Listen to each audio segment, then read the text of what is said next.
Hi viewers, welcome to our channel. ప్రస్తుతం మనతో పాటు దాము బాలాజీ గారు, సీనియర్ జర్నలిస్ట్ ఉన్నారు. వారితో ఒకసారి మాట్లాడదాం. సార్ నమస్కారం సార్. నమస్తే. సార్, ఒక బూడిద గొడవ కూటమిలో చిచ్చు పెట్టినట్టుగా తెలుస్తుంది సార్. అటు టీడీపీ జేసీ ప్రభాకర్ రెడ్డికి, బీజేపీ ఆదినారాయణ రెడ్డికి కొంతకాలంగా బూడిద గొడవ నడుస్తుంది. ఇది చంద్రబాబు నాయుడు దగ్గర పంచాయతీకి వెళ్ళినప్పుడు కూడా జేసీ ఎగ్గొట్టాడు, ఆ పంచాయతీకి రాలేదు అంటున్నారు. అసలు ఏంటి బూడిద గొడవ? మరి కూటమిలో ఇటువంటి గొడవల్ని చంద్రబాబు నాయుడు గారు ఏ విధంగా హ్యాండిల్ చేస్తారు? మరిన్ని కూడా వచ్చే అవకాశాలు ఉన్నట్టు కూడా తెలుస్తుంది కదా సార్. మీరేం చెప్తారు సార్ ఈ గొడవ గురించి?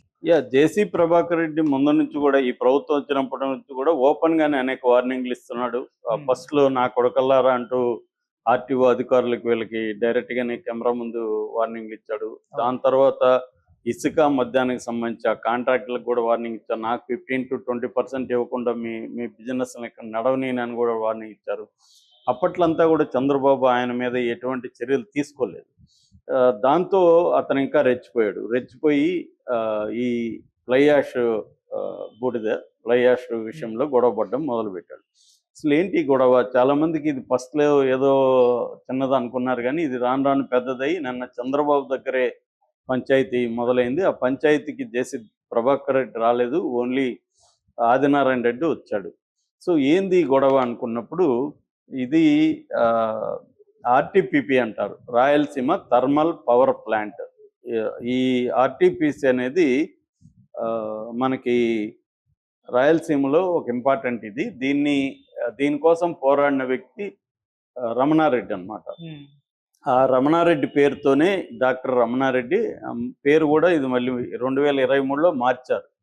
Doctor Ramana Reddy Rayalaseema thermal power plant అని పేరు మార్చారు. ఎందుకంటే ఈయన 1985లోనే కన్నీటి గాథ అనే పేరుతో రాయలసీమలో ఉండే ఇబ్బందులు, ప్రాబ్లమ్స్ని ఆయన బుక్కుగా రాశాడు, కొంత పోరాటం చేశాడు. ఇట్లాంటి థర్మల్ పవర్ ప్లాంట్ పెట్టాలి అని ఆయన ఎప్పటి నుంచి చేశాడు. అందుకని ఎర్రగుంట్లలో ఇది పెట్టారు. ఎర్రగుంటలు అనేది జమ్మలమడుగు నియోజకవర్గం కిందకి వస్తుంది. ఇప్పుడు ఏంటంటే ఈ ఆర్టీపీపీ కింద అదేంది బొగ్గుతో తయారు చేసే విద్యుత్, ఎలక్ట్రిసిటీ, థర్మల్ విద్యుత్. అంటే మన దేశంలో 120 ప్లాంట్స్ ఉన్నాయన్నమాట పెద్దలు. ఈ 120 ప్లాంట్స్ 2,20,00,000 టన్నులు పర్ ఇయర్కి ఈ ఫ్లై యాష్ అనేది బయటకు వస్తుంది. ఎందుకంటే బొగ్గుతో చేయడం వల్ల బొగ్గులో నుంచి ఫ్లై యాష్ బూడిద వస్తుంది. ఆ బూడిద ఫ్రీ అక్కడ వాళ్ళు బయటపడేస్తారు. దాన్ని తెచ్చుకునే సిమెంట్ ఫ్యాక్టరీలకి వాడతారు ప్రధానంగా. మామూలుగా దాన్ని ఒకటి పోర్ట్లాండ్ సిమెంట్ కాంక్రీట్గా ఉపయోగిస్తారు, పీసీసీ అంటాం కదా, కాంక్రీట్గా ఉపయోగిస్తారు, సిమెంట్ ఫ్యాక్టరీలలో వాడతారు. తర్వాత సాయిల్ అండ్ రోడ్ బేస్ స్టెబిలైజర్గా వాడతారు. తర్వాత ఫ్లోవబుల్ ఫిల్స్ అంటారు, ఫ్లోవబుల్ ఫిల్స్కి వాడతారు. తర్వాత అస్ఫాల్ట్ ఫిల్లర్గా వాడతారు అనమాట. దాదాపు 15 to 30% సిమెంట్ సేవ్ అవుతుంది ఇది కానీ వాడితే. అందువల్ల సిమెంట్ ఫ్యాక్టరీలో దీని డిమాండ్ ఉంది.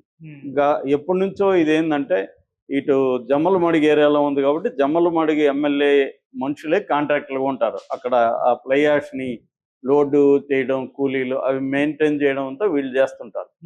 దీన్ని సిమెంట్ ఫ్యాక్టరీలు దగ్గరలో ఉండే తాడిపత్రిలో ఉన్నాయి, మన అల్ట్రాటెక్ సిమెంట్ ఫ్యాక్టరీ లాంటివి ఉన్నాయన్నమాట.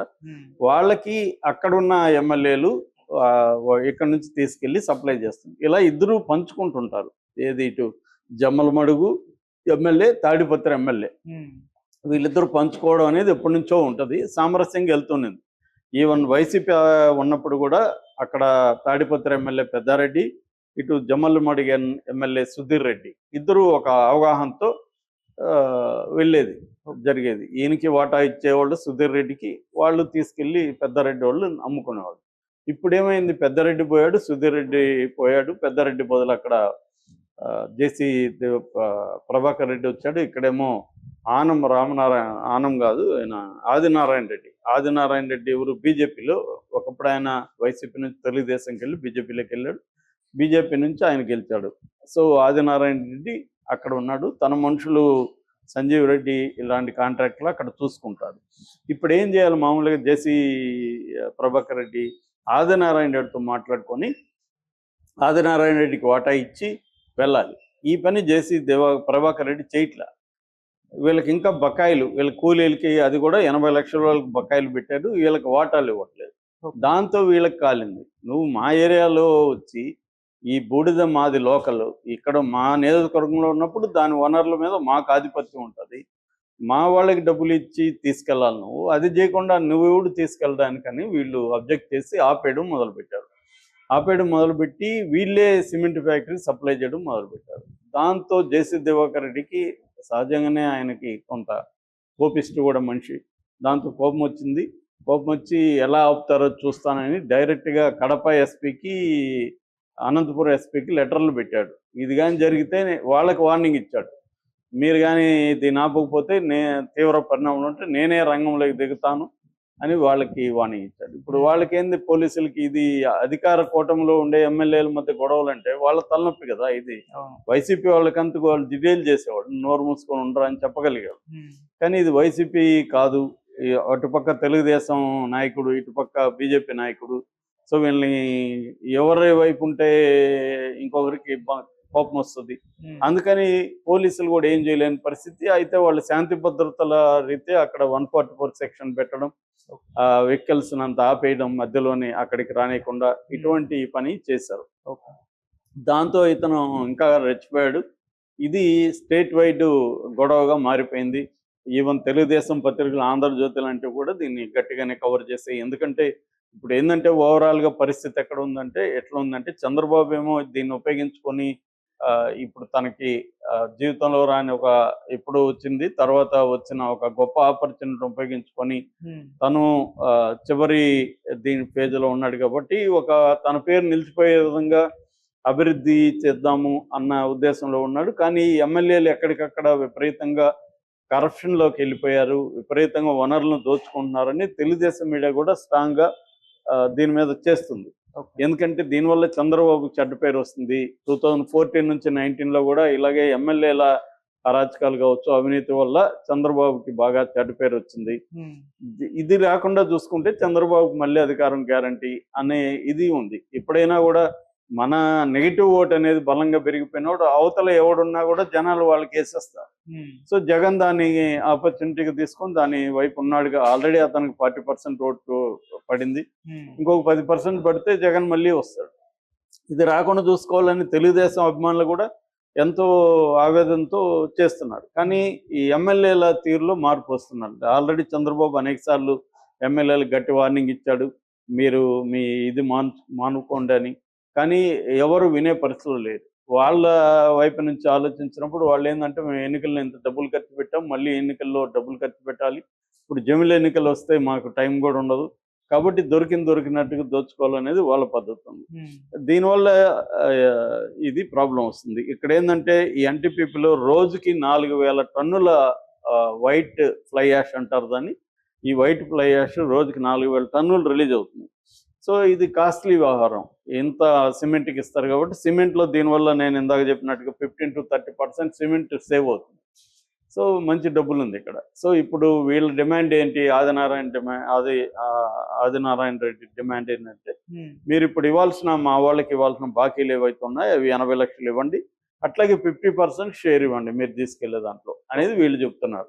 దానికి జేసీ ప్రభాకర్ రెడ్డి ఒప్పుకోకుండా మీరు నన్ను ఆపేంత మనగాళ్ళ మీరు ఎలా ఆపుతాను చూస్తాను.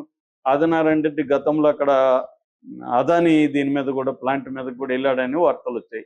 నేనేమన్నా అదాని అనుకుంటున్నావా, నువ్వు చేస్తాను చూస్తా ఉండడానికి ఆయన, ఎందుకంటే ఆయన ఫ్యాక్షనిస్టు జేసీ ప్రభాకర్ రెడ్డి అని బెదిరిస్తున్నాడు. రెండోది, మీరు ప్లే యాష్ని ఇక్కడికి ఎలా సరఫరా చేస్తారో చూస్తాను, మీ వెహికల్స్ ఎలాగా తాడిపత్రిలోకి ఎంటర్ అవుతాయో చూస్తానని కూడా ఆయన బెదిరిస్తున్నాడు. ఆయన ఏదన్నా బెదిరింపే, మన జనాలను కూడా డైరెక్ట్గా బెదిరిస్తున్నాడు.